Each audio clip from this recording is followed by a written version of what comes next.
வெந்நீர் பயன்படுத்துவது குடிப்பது நல்லதா கெட்டதா அப்படின்னு நிறைய கேள்விகள் இருந்துகிட்ருக்குது. நிறைய பேர் சொல்கிறாங்க வெந்நீர் பயன்படுத்தினா வெந்நீரை குடித்தாலோ இல்லை குடித்தாலோ நரம்பு சம்மந்தமான பிரச்சனைகள் வரும், உடம்பு பாதிக்கும், சோர்வாயிரும், அதனால் வெந்நீர் குடிக்கக்கூடாது, ஏன்னா வெந்நீரில் இருக்கக்கூடிய சத்தெல்லாம் போயிடும் அப்படின்றாங்க. பல பேர் என்ன சொல்கிறாங்க, வெந்நீர் குடித்தாலோ இல்லை குளித்தாலோ உடம்புக்கு நல்லது அப்படின்னு சொல்கிறாங்க. அப்போனா நமக்கு ஒரு அனுபவம்னு ஒன்று இருக்கும் இல்லையா, அந்த அனுபவம் உண்மை இல்லையா? ஒருத்தர் கிட்டத்தட்ட ஒரு 300 நாளுக்கு மேலே வெறும் வெந்நீரை மட்டுமே குடிச்சிக்கிட்டு காற்றை சுவாசிச்சுக்கிட்டு வாழ்ந்துருக்கிறார் அப்படின்னா, அப்போ அவரால் எப்படி உயிரோடு வாழ முடிஞ்சுது? அப்படிங்கிறப்ப அந்த அனுபவம் உண்மையாக இருக்கும் இல்லையா? அந்த அனுபவத்தில் கிடைச்ச முக்கியமான விஷயங்களை இந்த பதிவில் பார்க்கலாம்.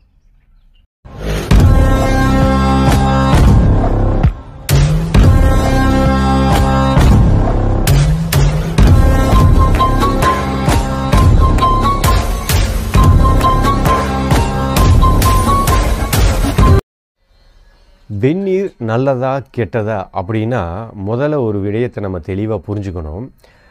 நீங்கள் பச்சை தண்ணியில் குடித்தாலோ இல்லை குளித்தாலோ இல்லை வெந்நீர் குளித்தாலோ அது அவரவர்களுடைய வாழ்வியல், அதை யாரும் தடுக்க போகிறது கிடையாது. ஆனால் ஒரு உண்மையை தெரிஞ்சுக்கணும், வெந்நீரில் குடிப்பதும் குளிப்பதும் மருத்துவம்.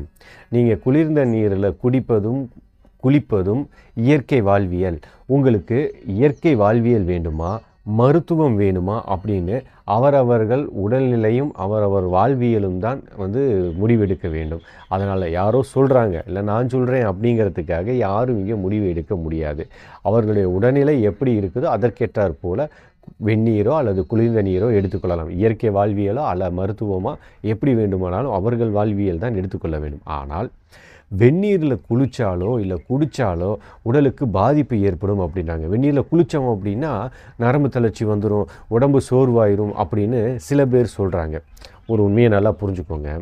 வெந்நீர் அப்படின்னோன்னா எல்லோரும் என்ன நினச்சிக்கிறாங்க அப்படின்னா, கொதிக்க இருக்கக்கூடிய நீரில் குளிக்கிறது அப்படின்னு நினச்சிக்கிறாங்க. மிதமான அளவுக்கு நம்மளுடைய உடல் தாங்கக்கூடிய அளவுக்கு அந்த வெந்நீரை வச்சு குளித்தாலோ இல்லை குடித்தாலோ அது எந்த விதத்துலேயும் இந்த உடலை பாதிக்காதே அப்படிங்கிறப்ப முதல்ல இந்த ஒரு மனநிலையை நாம் தெளிவாக புரிஞ்சுக்கணும். வெந்நீரில் குளித்தா உடம்புக்கு கெடுதல் அப்படின்னா, நீங்கள் கொதிக்க நான் சூடாக தான் குளிப்பேன் அப்படின்னு நீங்கள் குளிச்சிங்க அப்படின்னா அது கெடுதல். அதை கொதிக்க இருக்க நீரை குடிச்சிங்க அப்படின்னா அது கெடுதல். ஆனால் மருத்துவம் அப்படின்னு வரும்போது இன்றைக்கி பாருங்கள், செரிமான சக்திக்கு உதவுது. சளி பிடிச்சிருச்சு அப்படின்னா, காய்ச்சல் வந்துருச்சுன்னா வெந்நீர் குடிங்கன்னு சொல்கிறாங்க. இல்லை தொற்றுநோய் காலங்கள் இதெல்லாம் பார்த்தீங்க அப்படின்னா மீடியாவிலேயே பார்ப்பீங்க, எல்லாருமே சொல்லிடுவாங்க தண்ணியை காய வச்சு குடிங்க அப்படின்னு சொல்லிடுவாங்க. ஏன் டீ காப்பி குடிக்கணும்னா கூட, அரிசி வேக வைக்கணும்னா கூட சுடுதண்ணி இல்லாமல் நம்ம எதையுமே பண்ண முடியாது. உடம்பு வலிக்குது, கைகால் வலியாக இருக்குது அப்படின்னா வெந்நீரில் குளித்தா சரியாக போயிடுது. செரிமானத்துக்கு சக்திக்கு நல்லா உதவுது. மன சோர்வு ஏற்படுது அப்படிங்கிறப்ப ஒரு வெந்நீர் வச்சு குடிக்கும்போது நல்லாயிருது. என்கிட்ட நிறையா பேர் நம்ம பாரம்பரிய இதில் ஆலோசனைகள் நம்ம கேட்கும்போது மன ரீதியான பாதிப்புகள் நிறைய பேத்துக்கு இருக்கும். அப்போ அவங்களுக்கெல்லாம் என்ன சொல்லுவேன் அப்படின்னா, இந்த வெந்நீரில் குளிக்கும்போது ஒரு நல்ல வைத்திய முறைகளாக இருக்கும். அதே போல் அவர்கள் எடுத்துக்கும்போது மனநிலை நல்ல நிலை ஏற்பட்டிருக்கு அப்படிங்கிறது அனுபவத்தில் பல பேர் சொல்லியிருக்காங்க. இப்போ 2 நாட்களுக்கு முன்பாக கூட ஒரு பெண்ணுக்கு அதுபோல் ஒரு அனுபவம் நடந்தது.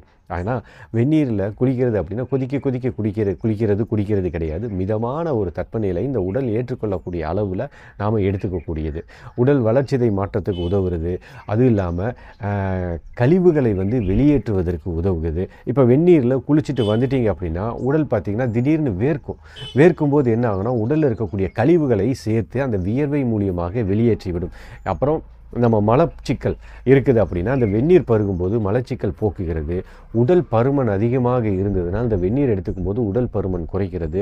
இது மாதிரி நிறைய காரணங்கள் நம்ம சொல்லிகிட்டே இருக்கலாம். காலையில் எழுந்திரிச்சோன்னே ஒரு 100 மில்லி தண்ணி இல்லை 200 மில்லி தண்ணி வெந்நீர் வெதுன்னு வச்சு நம்ம குடிச்சிட்டோம் அப்படின்னா மலச்சிக்கல் இருந்தால் போயிடுது, கழிவுகள் இருந்தாலும் உடலுக்கு வெளியே போயிடுது.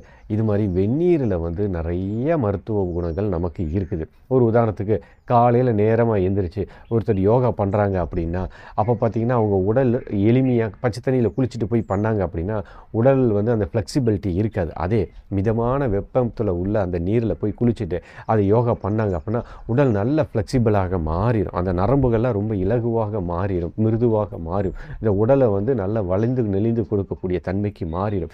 இதெல்லாம் வந்து வெந்நீரில் அப்படிங்கிற ஒரு விதத்தில் வந்து நாம் பயன்படுத்தும் போது நல்லா நிறைய நன்மைகள் நமக்கு கிடைக்கிது. இப்போ என்னென்னா, யாருக்கு இது மருத்துவமாக வேண்டுமோ அவர்கள் எல்லாம் வெந்நீரை எடுத்துக்கலாம். யாருக்கு இயற்கை வாழ்வியல் வாழணும் அப்படின்னு நினைக்கிறாங்களோ அப்போ அவங்க குளிர்ந்த நீரை எடுத்துக்கலாம். இப்போ வந்து வாயில் வந்து ஒரு பல்லு சம்மந்தமான ஒரு பிரச்சனை வந்துருச்சு, உடனே என்ன சொல்லுவாங்க, வெந்நீரில் கொஞ்சம் உப்பு போட்டு கொப்பளிங்க அப்படின்பாங்க. அதே குளிர்ந்த நீரை போட்டு கொப்பளிக்க முடியுமா? முடியாது. அப்படின்னா இயற்கை வாழ்வியல் வேறு, மருத்துவங்கிறது வேறு. நம்ம மருத்துவமாக பார்க்கணும் வெந்நீரை. இயற்கை வாழ்வியல் வாழும்போது இயற்கை வாழ்வியலாக பார்க்கணும். அதை விட்டுட்டு வெந்நீர் குடிக்கிறதும் குளிக்கிறதும் உடலுக்கு கெட்டது அப்படின்னு பொதுவாக நாம் கூறிவிட முடியாது. சரி, இது பொதுவாக நமக்கு தெரிஞ்ச வெந்நீர் குடிக்கிறதுனால ஒரு சில அனுபவங்களை சொல்லியிருக்கேன். எம்முடைய வாழ்வியலையே நானே சொல்கிறேன். வெந்நீர் குளிக்கிறது நல்லது இல்லை அப்படின்னு சொன்னால் வள்ளல் பெருமான் அவர்கள் வந்து வெந்நீர் குடிக்க சொல்லியிருப்பாங்க, குளிக்க சொல்லியிருப்பாங்க. அப்போ அவங்க சொன்னது வந்து பொய்யா இருக்குமா?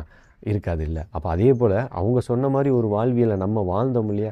கிட்டத்தட்ட ஒரு 300 நாட்களாக வள்ளல் பெருமான் சொன்னது போல் மழை நீரை அவர்கள் சொன்ன அளவுக்கு சுண்ட வைத்து அந்த நீரை மட்டுமே வெதுவெதுப்பாக அருந்தி கொண்டு ஒரு நாளைக்கு 2 வேளை வெந்நீரிலேயே மட்டுமே குளித்து கொண்டு இருந்த நான் 300 நாட்கள் உணவு இல்லாமல் வாழ முடிந்தது அப்படின்னா உங்களால் நம்ப முடிகிறதா? அப்போ வெந்நீர் குளித்தாலோ அது உடம்புக்கு கெடுதல் அப்படின்னா எப்படி இது சாத்தியமாயிடுச்சு? ஒரு அனுபவமாக ஒரு சாட்சியாக இருந்து சொல்கிறேன். இது சத்தியமான உண்மை அனுபவத்தை தான் நான் பகிர்றேன். அப்படின்னா வெந்நீரில் நிறைய மருத்துவ குணங்கள் இருக்குது. குளிக்கிறதா இருக்கட்டும், குடிக்கிறதாக இருக்கட்டும், அவர்கள் அதை எப்படி பயன்படுத்துகிறார்கள், அதை எப்படி அவர்கள் வாழ்வியலாக வாழ்கிறார்கள் என்பதை பொறுத்து தான் இருக்கும். அப்போ வெந்நீர் குளிக்கிறதும் நல்லது இல்லை அப்படின்னா வள்ளல் பெருமான் சொன்னது வந்து பொய்யா இருக்க முடியாது. ஏன் அவ்வளோ வேண்டாங்க, இன்னும் சித்தர்கள் சொன்னதே பார்ப்போங்க. அதாவது நெய்யை உருக்கி, மோரை பெருக்கி, நீரை சுருக்கி குடிக்கணும் அப்படின்னு சொல்லி. அப்போ நீரை சுருக்கி குடிக்கிறது அப்படின்னா என்ன அர்த்தம்? அதை நீரை சுண்ட வச்சு குடிக்கிறது, சுட வச்சு அதை வந்து நீரை சுண்ட வச்சு குடிக்கிறது அப்படின்னு தானே அர்த்தம். அதை தானே வள்ளல் பெருமானும் சொல்லியிருக்காங்க. அப்போ மருத்துவமும் அதை தானே சொல்லுது, வெந்நீர் எடுத்துக்கிறது உடலுக்கு நன்மை அப்படிங்கிறது. இப்போ ஒன்றும் இல்லை, கை கால் வலி இருக்குது, உடனே நான் என்ன சொல்லுவேன், ஒன்றும் கவலைப்படாதீங்க, வெதுன்னு தண்ணியில் அந்த உடம்பு குளிச்சுட்டு வாங்க. இல்லை கால் வலிக்குதுன்னா ஒரு பக்கெட்டில் தண்ணியை வச்சு காலில் ஒரு 5 நிமிஷம் இருந்துட்டு வாங்க அப்படின்னு சொல்லி எடுத்தோம்னா சரியா போயிருதுங்கிறாங்க. அப்போ இது மருத்துவமாக தானே நமக்கு தெரிகிறது. அதனால் வெந்நீர் குளிப்பதோ அவர்களுடைய வாழ்வியல் இயற்கை வாழ்வியலாக வாழ வேண்டுமா இல்லை மருத்துவமாக வாழ வேண்டுமா அப்படிங்கிறது அவர்கள் தீர்மானிக்கிறது. ஆனால் வெந்நீரில் குளித்தா நல்லது இல்லை அப்படின்னு சொல்கிறது யாரும் ஏற்றுக்க முடியாது. அப்படின்னா குளிர்காலம் ஏற்படுகிறது. அப்போ மலைப்பிரதேசத்தில் இருக்கிறவங்க, குளிர்ச்சியான பகுதியில் வாழ்கிறவங்கெல்லாம் பச்சை தண்ணியில் குளிக்க முடியாது. அப்போ அவங்கெல்லாம் வெந்நீரில் தான் குளிக்கிறாங்க. அப்படின்னா காலங்காலமாக அவங்க வந்து வெந்நீரில் தான் குளிச்சுட்டு வருவாங்க. அதனால் அவங்களுக்கு எந்த பாதிப்பும் வர்றது இல்லையே, அவங்களாம் சந்தோஷமாக தானே வாழ்ந்துட்டுருக்குறாங்க. நரம்பு தளர்ச்சி வந்துடுறது கிடையாது, வெந்நீர் குடித்தா வந்து ஆயில் கம்மியாயிருன்னு சொல்கிறது அந்த மாதிரி எதுவுமே கிடையாதுல்ல. அப்போ ஐஸ் பனியாக கொட்டிகிட்டு இருக்கிற நாடுகளில் கூட வெந்நீரில் தான் குளிக்கிறாங்க. அவங்களாம் நல்லா தான் இருக்காங்க. ஏன்னா மருத்துவமாக எப்படி பயன்படுத்தணுமோ அதை மருத்துவமாக பயன்படுத்திகிட்டு இருக்கிறாங்க. இயற்கை வாழ்வியல் வாழும்போது அது இயற்கை வாழ்வியலுக்கு வாழ்கிறாங்க. அதனால் நிறைய அன்பர்கள் கேட்கக்கூடிய ஒரே கேள்வி, ஏற்கனவே இதை பற்றி நிறையாவும் நம்ம பேசியிருக்கோம், வெந்நீர் குளிக்கலாமா கூடாதா அப்படிங்கிறது. எதான் சொல்கிறேன், பச்சை தண்ணி குளிக்கிறதும் இயற்கை வாழ்வியல், வெந்நீரில் குளிப்பதும் மருத்துவம். உங்களுக்கு மருத்துவம் வேண்டுமா, இயற்கை வாழ்வியல் வேண்டுமா, உங்கள் உடல்நிலை மனநிலை எதை விரும்புகிறதோ அதை எடுத்துக்கொள்ளலாம். ஆனால் வெந்நீர் குளிப்பதும் தவறு என்று சொல்வது எந்த விதத்திலையும் ஏற்றுக்கொள்ள முடியாது அப்படிங்கிறது என்னுடைய அனுபவத்தில் அனுபவித்த ஒரு பதிவாக இந்த தருணத்தில் கொடுக்கணும் அப்படிங்கிறதுக்காக கொடுத்திருக்கிறேன்.